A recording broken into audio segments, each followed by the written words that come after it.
Now, I've only just done this, so I'm going to have to read it out, so excuse me for being a little bit unformal. Sorry, that's not on. You are employed, aren't you, or unemployed? Yes, can you tell I've absolutely nothing to do with it. Good evening, everyone, and welcome to this year's running of the prestigious Clayden Cup. I'd like to take this opportunity as spokesperson for the Pearton clan to thank you all for coming and making the effort to get here, and we're looking forward to sharing our house and our Fremantle with you all. Unfortunately, we won't be able to tour our training facility. Some technical problems with the recompression chamber, which we use for our soft tissue recovery work. Nonetheless, I'm sure you people all enjoy your visit to a real city. For many years now, amongst those in the know, the Clayden Cup has been regarded as the ultimate sporting tournament, with a myriad of skills needing to be mastered by the participants in order to compete in all of the sporting disciplines. Countless hours of preparation and practice, litres of blood, sweat and tears spilled on the training track for months prior to the protagonists arriving here tonight. Protagonists? But now the time of training for the berries are over. Can you explain that word actually? Just go It's time to deliver on all that promise. And as has been the case in past years, Henrik, some will fall at the first hurdle. Peter, some will try their very hardest and still fail. And some will emerge victorious, and at the end of the weekend, hold the coveted trophy aloft, to the envy of anyone associated with the cup, and all the countless faceless hangers-on, and assume the role of the Uber family for the next 12 months. And then they will become the hunters. 12 months or 2 years?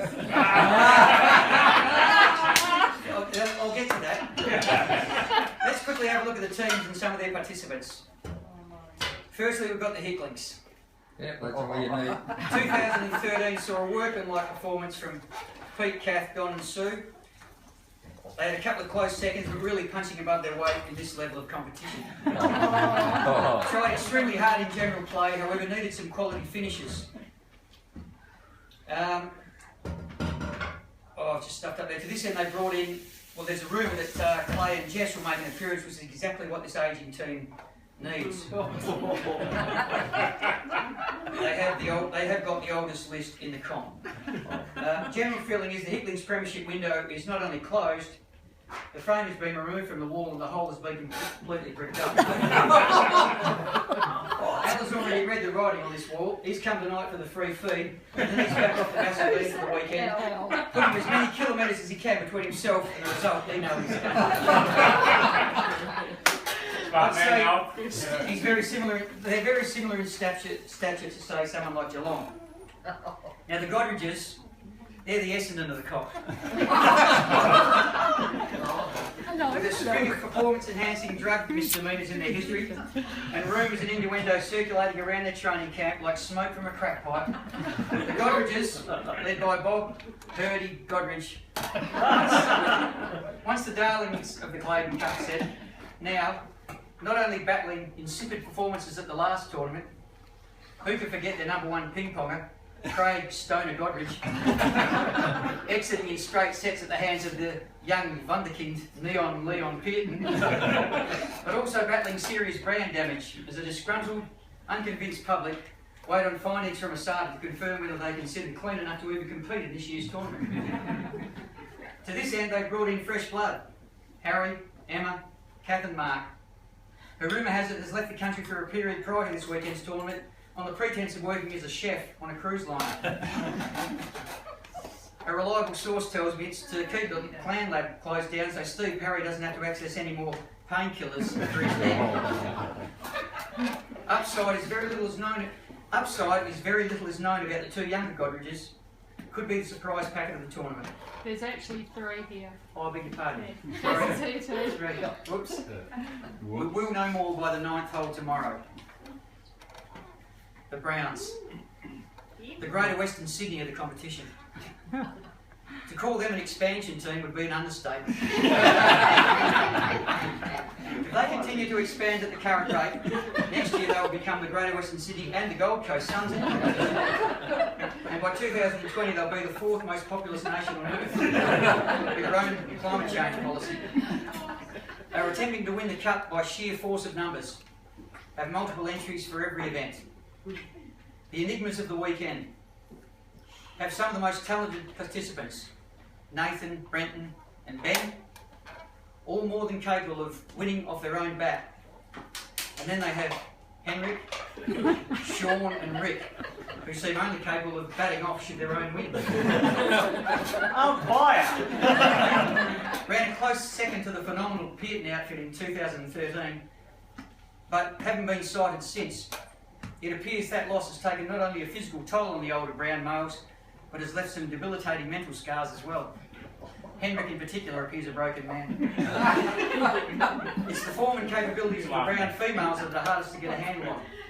Jenny's absence, although explained to me as being due to work and travel, in case you're not aware, Jenny and Brad live in Karratha, I'm told by another reputable source, is purely due to the fact that she wouldn't have made the team. Apparently some of the up-and-coming brown girls possess prodigious talent. Again, by tomorrow evening, after Coits and Bocce, we should know more. They need to be up and about early, or the rot could set in. Finally, the title holders, the Peartons. The Hawthorn of the Clayden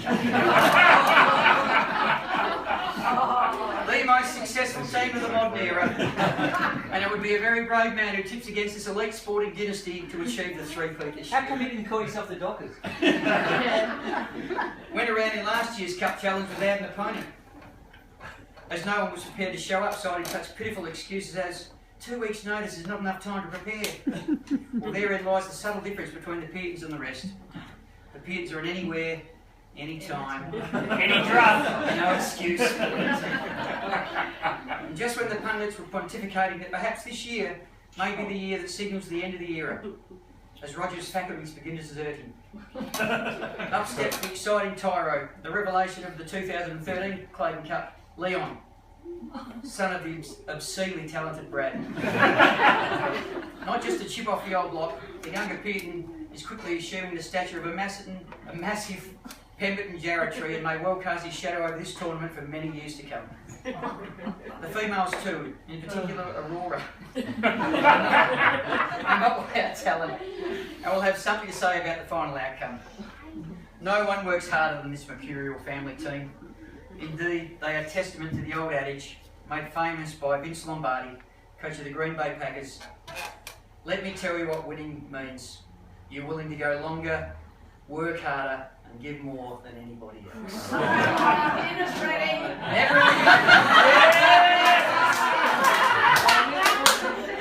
Never in the history of family fun team tournaments have I ever seen that sentiment adhered to with such strict, unbending fervour than by this iconic group of alpha sports persons.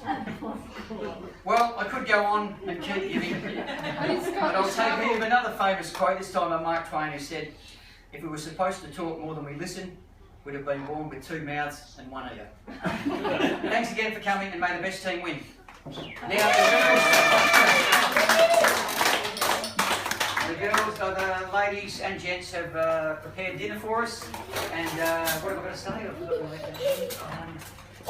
Maybe starting from, we'll go with ratings. So the 4th rated team. The Godriches. Before you go anywhere, you've all got a drink in your hand. I want to propose a toast to them on plate. Yes.